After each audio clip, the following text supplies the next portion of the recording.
ছাড়ে না।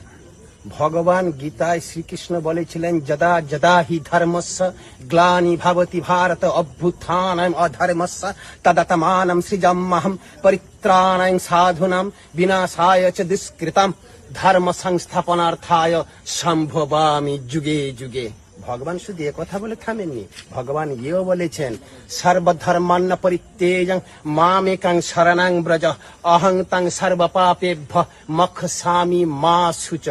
ভগবান শুধু এ কথা বলে থামেনি, শ্রেয়ান সধর্ম বিগুণ পরধর্মাৎ অনুষ্ঠিতা সধর্ম নিধনং শ্রেয় পরধর্ম ভয়াবহ।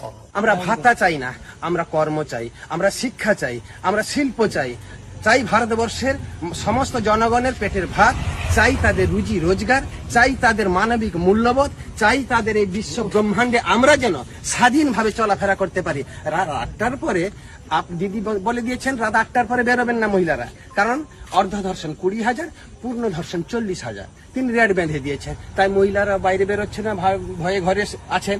তো এই যে সব মিথ্যা প্রতিশ্রুতি, মিথ্যা ফুলঝুরি তিনি যে উড়িয়েছেন, তার জন্য আমরা দিদির কাছে বলবো, দিদি আপনি তো একজন মহিলা, আপনি বলুন এই মহিলাদের আগামী দিনে চলার পথ কিভাবে সুগম হবে, ওনারা কিভাবে থাকবেন, ওনাদের পরিষেবা কিভাবে দেবেন, এর দায়িত্ব আপনার।